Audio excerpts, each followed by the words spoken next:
ये मिठाई मैंने पहली बार में ही बहुत अच्छे तरीके से बना ली और बहुत ही ज़्यादा स्वादिष्ट बनी है।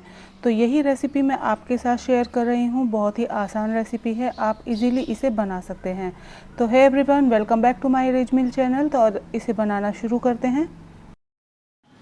एक बड़े साइज़ की कटोरी से मैंने यहाँ मैदा लिया है और इसी में मैंने डाला है थोड़ा सा नमक और 1 चम्मच के करीब बेकिंग पाउडर। हमें बेकिंग सोडा यहाँ नहीं डालना है, बेकिंग पाउडर जो केक बनाते हैं उसमें यूज़ किया जाता है वही यहाँ पे डालना है। अब मेल्ट किया हुआ मैंने देसी घी का इस्तेमाल किया है और इसे अच्छे से मिक्स कर देंगे, यानी कि हमें इसका मोयन लगाना है। तो अच्छे से इसे आटे के कण कण में मिला देंगे ताकि इसका मोयन अच्छे से लग जाए। हमें इसमें इतना घी डालना है कि जिसमें अच्छे से मुट्ठी बंध जाए, इस तरीके से हमारा आटा होना चाहिए। तो यहाँ मैंने 1/4 कप का इस्तेमाल किया है, मतलब 1/4 कप के करीब मैंने यहाँ घी लिया है और बिल्कुल थोड़ा थोड़ा पानी करके एक डो बना लेंगे। ज़्यादा सॉफ्ट डो हमें नहीं लगाना है, इस चीज़ का आप ध्यान रखिए। आप यहाँ देख सकते हैं इस तरीके का हमें डो यहाँ चाहिए। आप और अब मैं इसे सेट होने के लिए 5 मिनट के लिए रखने वाली हूँ। ढक के किसी बर्तन में आप इसे रख दीजिएगा, इससे आटा अच्छे से सेट हो जाता है। तो यहाँ मैंने इसे बोल में रख दिया है और तब तक आगे की तैयारी कर लेते हैं। तो अब हम बनाने वाले हैं चाशनी। तो यहाँ 1 कप मैंने चीनी ली है और 1 कप के करीब ही मैंने यहाँ पानी का इस्तेमाल किया है। साथ में फ्लेवर के लिए मैंने डाला है इलायची का पाउडर। आप गुलाब जल का भी इस्तेमाल कर सकते हैं, केवड़ा एसेंस भी यहाँ डाल सकते हैं। तो एक बार अच्छे से उसे उबाल लेंगे और हमारी चाशनी भी तैयार हो जाएगी। तो यहाँ 5 मिनट हो गए हैं और यहाँ देखिए आटा बिल्कुल अच्छे से सेट हो गया है। आप यहाँ देख सकते हैं ये ना ज़्यादा टाइट है और सॉफ्ट तो बिल्कुल भी नहीं है। अब हमें क्या करना है, इसे छोटी छोटी हमें लोइयाँ लेनी है, जैसे हम रोटी के लिए बनाते हैं बस उस साइज़ की आप इसमें से पेड़े निकाल लीजिए।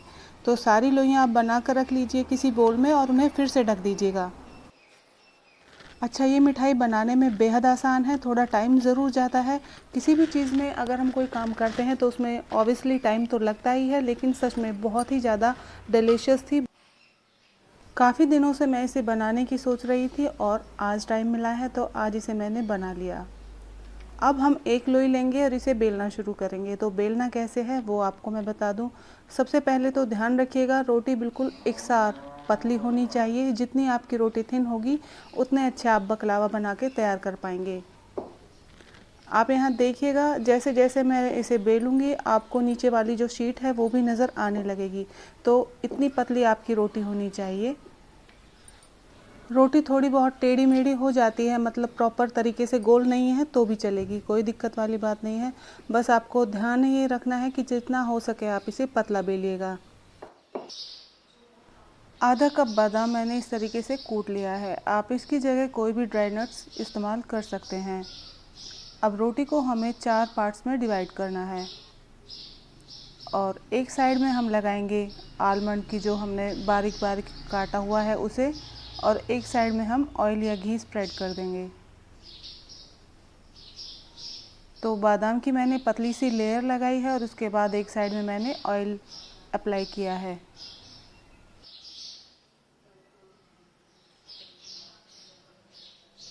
और अब जिस पे हमने ऑयल अप्लाई किया है हल्के हाथों से उसे उठाएंगे और बादाम वाली लेयर के ऊपर रख देंगे इस। तो ये शेप बहुत आसान है बनाने में। वीडियो को थोड़ा ध्यान से देखिएगा यहाँ से, ताकि अच्छे से आप इसे समझ सकें और अपने घर में बना के इंजॉय कर सकें। अभी तो फेस्टिवल्स भी आने वाले हैं तो आप इस तरीके से ये रेसिपी बड़े आराम से बना सकते हैं घर में, और खाने में बहुत ही लाजवाब है ये। तो आप इसे ज़रूर ट्राई कीजिएगा। जैसे हम लच्छेदार पराठे घर में बनाते हैं उस तरीके से इसे इकट्ठा कर लेना है और हल्के हाथों से स्ट्रेच करेंगे और इस तरीके से आप फोल्ड कर दीजिए। तो यहाँ मैंने 1-2 शेप और आपके साथ शेयर किए हैं। आपको जो भी अच्छा लगता है और जो भी आसान लगे आप वो ट्राई कर सकते हैं। आप इस दिवाली कौन सी मिठाई बनाएंगे मुझे कमेंट करके ज़रूर बताइएगा। अब आते हैं दूसरी शेप पर। तो इस तरीके से रोटी बेल लीजिए, उसके ऊपर हमने अपने मनपसंद ड्राई नट्स स्प्रेड कर देने हैं और इस तरीके से हल्के हाथों से इसे फोल्ड करते रहना है। तो यहाँ हल्के हाथों से इसे फोल्ड करते जाएंगे और थोड़ा सा पोर्शन हम ऐसे ही छोड़ देने वाले हैं। यहाँ भी आपको थोड़ा ध्यान देना होगा और इस तरीके से आप इसे कीजिए जैसे कि वीडियो में दिखाया गया है। और अब हम बीच से इसे चाकू से कट करेंगे और इसे भी हम फोल्ड कर देंगे। तो ये शेप भी बनाने में बहुत आसान है, आप इजीली इसे भी बना सकते हैं। तो इसे हमने अरेंज कर लिया है बेकिंग ट्रे में। पहले बटर पेपर लगा लिया है, उसके ऊपर हम इन्हें सारे शेप जो हमने बनाए हैं यहाँ रख देंगे बकलावा के, और उसके ऊपर हम ऑयल या घी अप्लाई कर देंगे। इन्हें बेक करेंगे 180 डिग्री सेल्सियस पर 45 मिनट के लिए, या तब तक कि जब तक कि इसका अच्छा सा कलर नहीं आ जाता। और तीसरा आप इस तरीके से बना सकते हैं। बेकिंग ट्रे ले लीजिए, सबसे पहले उसमें ऑयल अप्लाई कीजिए और इस तरीके से पतली पतली शीट बनाते हुए चौकोर करते हुए इन्हें रखते जाइए। आपके पास अगर गोल शेप की ट्रे है तो आप उसका भी इस्तेमाल कर सकते हैं। और हर एक शीट के बाद आपको ऑयल अप्लाई करना है। 3 से 4 शीट रखने के बाद हम यहाँ डालेंगे पिसा हुआ बादाम, और फिर से लेयर बाय लेयर आप इसे लगाते जाइए शीट को और ऊपर से घी अप्लाई करते जाइए। तो 3 शीट लगाने के बाद हमने आलमंड का जो बुरादा है वो डाला है, उसके बाद फिर से हमने 3 शीट लगाई हैं और साथ साथ हम हर शीट में ऑयल को अप्लाई करते गए हैं।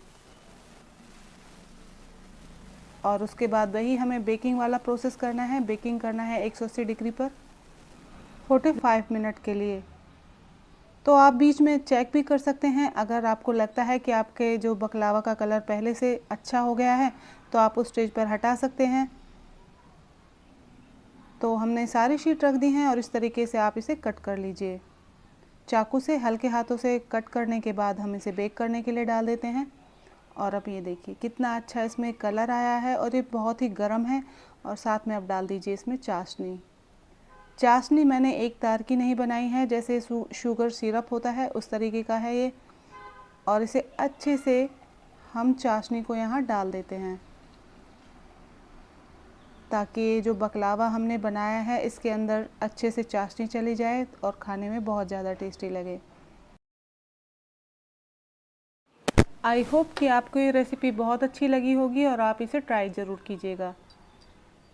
अंदर से जूसी, सॉफ्ट और क्रंची भी है, साथ में बहुत ही अच्छा टेस्ट है। आप एक बार इसे बनाकर ज़रूर देखिएगा और मुझे अपने एक्सपीरियंस शेयर कीजिएगा।